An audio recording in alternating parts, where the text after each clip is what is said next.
Hello, hello, hello, ladies and gentlemen. It's time. The finals are here. If you don't know who I am, my name is Shook. I make videos, obviously, for NBA. I also do a bunch of other stuff. All these videos, they get posted on this subreddit right here. It's called DF Sports. I make updates if there are any updates. Doubt there will be. You could ask me questions about the slate leading up to lock, questions on pivots and stuff like that. You could talk strategy in the comment section. Um, really great place to be. I definitely suggest checking it out. Um, yeah, so that's that. And then if you ever need to get a hold of me privately, you can do so on Twitter right here at Tory Langley 1992 or Shook Go. That's how you get a hold of me privately. If you need to message me, my inbox is always open. So, time to go over the finals. Oh, and by the way, if you want in-depth content going over each slate, player pools for cash and tournaments, I give you a core play of players to play, private videos, just a whole bunch of other stuff. Discord, premium Discord would be linked down below. Go over a whole bunch of stuff. I also do esports content. We have people playing MLB. We do people playing PGA.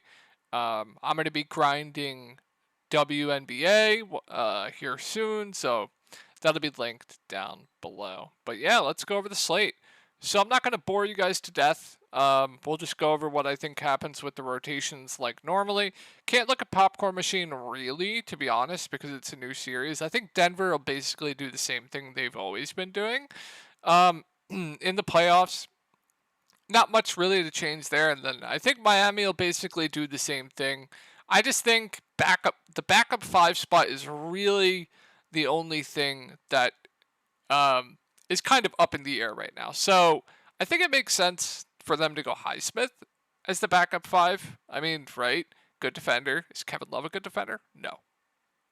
Denver. When Jokic is off the court, who is on the court? Right? Let's just take a look at Denver. They don't need Cody Zeller out there. Cody Zeller is absolute dust. Absolute dust. There's no reason to play Cody Zeller. No reason to play Kevin Love. Haywood Highsmith, he fills that role. Good defender. He can play the backup 5. He can play the backup 5 small ball. Who do they have when Jokic is off the court? Let's see. They're going small, right? You have Jeff Green. You have Aaron Gordon. You have Jamal Murray. You have Michael Porter Jr. It makes no sense to go to. I guess they could go to Love. I just don't think Zeller is going to play. I think they could go Love, but I think they could go Highsmith. I think it makes sense more to go to Highsmith. So if I had to guess, I think Zeller would be absolutely cooked out of the rotation. I think there's a better chance that Highsmith does play, and I think there is a chance that Love could get the backup 5. And then obviously with Miami, with Max Strus and Duncan Robinson, they're always going to go with the hot hand there. And then we saw in the last game of the Boston series that they did close with Kyle Lowry over Gabe Vincent. I think normally they will close with Gabe Vincent over Kyle Lowry, but we did see that happen. We have Caleb Martin starting. He's locked in for huge minutes, especially in this matchup. I think will be locked in for huge minutes. And then we have Bam. He's going to be locked in to huge minutes going up against Jokic. And then we have Butler, obviously. So that's what I think will happen with the rotation. I think Denver basically keeps everything the same. So I don't think they'll be changing anything up. Maybe we do see Christian Braun back in the rotation. Where is he? Is he $1,000? He is. Maybe we do see some Christian Braun back into the rotation. I guess that's something we could see with Denver. But mainly, other than that, I do think they keep the same rotation for the Denver Nuggets. So, yeah. After going over the rotations, let's go slate. Price. Everything. So, I think Butler, as weird as I'm going to say, is more of a contrarian option for me. Like, if you look at the pricing, like, Jokic is only $600 more than Jimmy Butler, and Jokic is the better play 10 times out of 10 times. There's absolutely no way that I'm going to be playing Jimmy Butler over Nikola Jokic for $600 more. There's just no way. No way. So, Jimmy Butler, and then you have Jamal Murray for over $3,000 cheaper than Jimmy Butler, who has a similar floor, a similar ceiling, and you have to think, everyone's going to think this, right? Everyone's going to be like, oh, I'm going to play Jokic over Butler. I'm going to take the savings on Jamal Murray over Butler.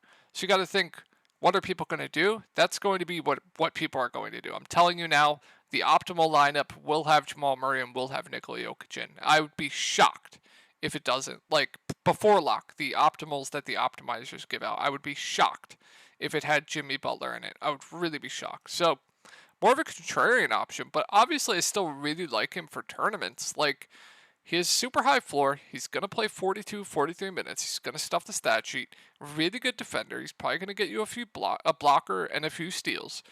He's probably going to shoot the ball a ton. He's going to be really, really aggressive, especially if he's going to be low owned. It just makes him even better because, like I said, everyone's going to slam Jokic. Everyone's going to slam Jamal Murray for a discount. So I think Jimmy Butler, assuming he does come in low owned, is a really, really good tournament play. But just know it's probably going to fail more often than not because Jamal Murray's probably going to score like 40 plus for 3K cheaper. And point per dollar of Jimmy Butler only goes for like, 50, 55. It's not really worth the extra money, right? Although raw points definitely do matter on Showdown. So, but yeah, I think Jimmy Butler is a really good play, especially if he's going to be low owned, which I think he will be a bit pretty low owned because the price tag and the price difference between Jamal Murray and him and Nikola Jokic and him. So I like Jimmy Butler quite a bit for tournaments. Bam Adebayo, I think he's going to play all the minutes he can handle.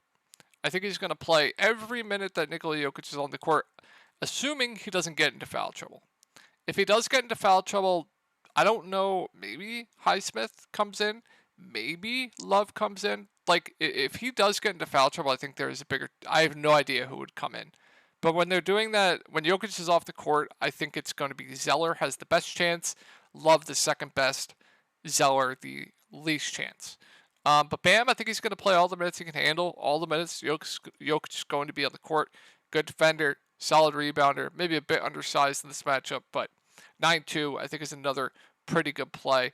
I prefer Jamal Murray for a little bit more, but solid for me. And then we have Caleb Martin at 7-4, who is pretty much locked into huge minutes right now with how well he's playing.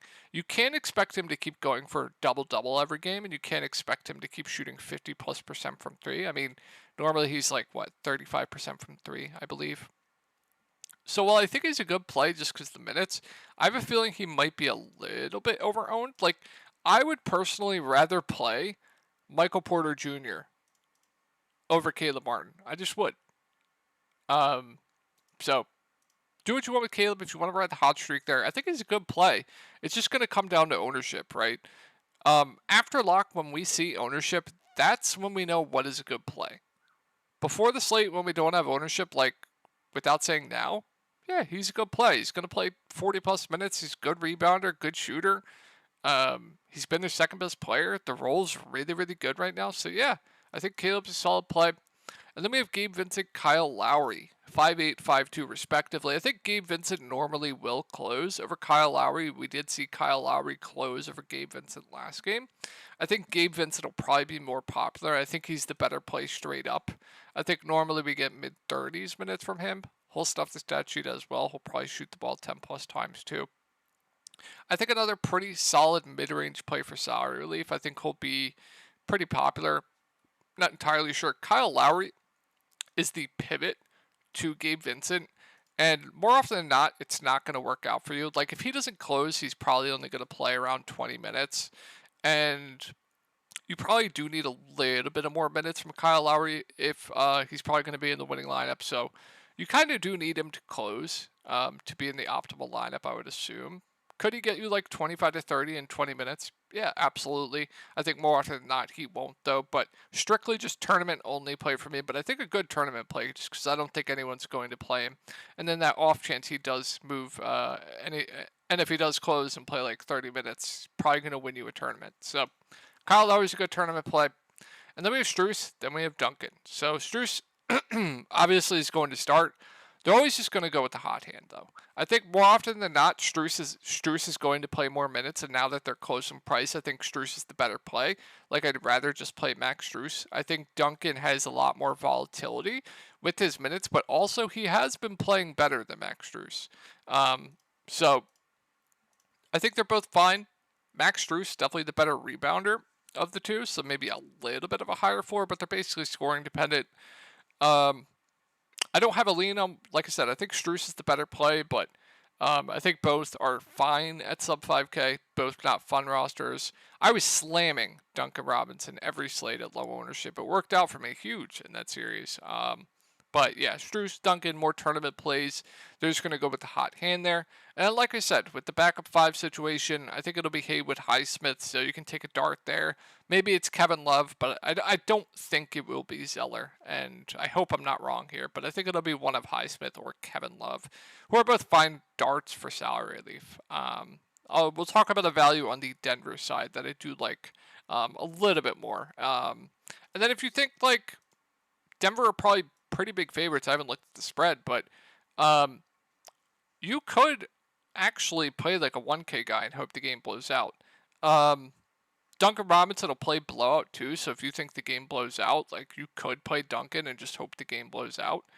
But yeah, could play a one guy hoping for blowout. The guys that'll be in blowout: Duncan Robinson, Omer at 7. I don't know. Kyle Lowry played blowout in the first one of the games in the Celtics, but it would be like your Duncan. I don't know why Kyle Lowry did.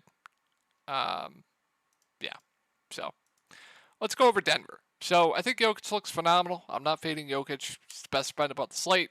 $600 more than Jimmy Butler. I don't have to go over why he's a good play. I will not be fading. You just take the raw points, in my opinion. I just don't see a way I'm going to fade. He looks phenomenal to me. And I think Jamal Murray looks phenomenal. It just makes a lot of sense to save the extra $3,000 and pay down for Jamal Murray over Jimmy Butler. But like I said, that's what everyone and their mother is going to do. So, but it's going to stuff statue. He's going to play 40 minutes. Nothing bad to say about him. I think he's a really, really, really good play at 10-8. And then we have Michael Porter Jr., who I think is another very good play. Like, I'd rather play Michael Porter Jr. over Caleb Martin. Similar production, good rebounder. I think better rebounder than Caleb Martin. He's shown he has double-double upside consistently. Now, there are times where he has gotten benched. I don't think that'll happen, but I think he's locked in for huge minutes. Now, he has gotten benched at times, but I think we get like 35-plus minutes from him. Definitely, I don't know what the rates are for both Michael Porter Jr. and Martin, but I think I'd rather definitely play Michael Porter Jr. over Caleb Martin. But if you want to do like an ownership discount thing, like if Caleb Martin's going to be like 2x the ownership of Michael Porter, it's just clearly Michael Porter Jr. for me. If Michael Porter Jr. is going to be 2x the ownership of Caleb, you could definitely go Caleb. But I think right now, talking about the slate, Michael Porter Jr. is definitely a better play than Caleb. But it is close. It is close. Aaron Gordon at 6'6", going to be out there for his defense, so he's probably going to play around 40 minutes. Struggled. I jammed him every slate. I finally faded one for 40. I'm kind of indifferent on him. I think he's just like there for me. He's safe, but going to play huge minutes. Obviously need him out there for his defense. And then KCP, Bruce Brown. KCP will more often than not close games. I actually think he's going to close pretty much every game. And the reason being is they need his perimeter defense out there against Miami. Like, you need perimeter defense against Miami. So I think they're probably going to close with KCP pretty much most games. So I think he's probably going to play 35-plus minutes. Has to basically get there on shooting. Does have a ceiling. I'm not going to go out of my way to play him, but like, he's okay at 5'6". I wished he was cheaper, but okay. And then Bruce Brown, I think we get like low 20s minutes from him, 20, 25 minutes, going to stuff the stat sheet. Sometimes they have closed with him over KCP. If that happens, he could really break the slate. But I think more often than not, he's probably going to play like around 25 minutes. Good stuff the stat sheet. Seems very, very safe to me. But I'd rather play Aaron Gordon over Bruce Brown for a little bit more. And then we have Jeff Green, who I think will be one of the most popular value plays on the slate. We know he's going to be in the rotation. We know he's going to play 15 or so minutes. He's horrible point per minute, but you need salary relief on this slate. 2-2. Yes, he is a good value. It pains me to say it. Absolutely pains me to say it. Like, I'd rather play Jeff Green over any of those Miami bigs. Absolutely would rather play Jeff Green over both of them. So, Jeff Green stands out as one of the best pump plays on the slate, unfortunately. And then, like I said, we could see some Christian Braun. We could. Maybe like 5 to 10 minutes, which does make him viable as a 1K punt play if you need it. So now let's go over who I'd rather play over who. And I'd rather play Jokic over Butler.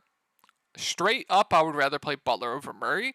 Point per dollar, I'd rather play Murray over Butler. I'd rather play Murray over Bam. I'd rather play MPJ over Caleb. I'd rather play Caleb over Gordon. I'd rather play Gordon over Bruce. I'd rather play Gabe Vincent over KCP and Kyle Lowry. I'd rather play Strus over Duncan. I'd rather play Kevin Love's dust. I'd rather play Jeff Green over Kevin Love. And then I'd rather play Jeff Green over Haywood Highsmith. So that's a little rundown of the slate. We got $1 million up top. Don't go too crazy though. I hope this breakdown helped you out. And all my links will be down below in the comment section. I'm so fucking hyped for this finals. Talk to you guys later.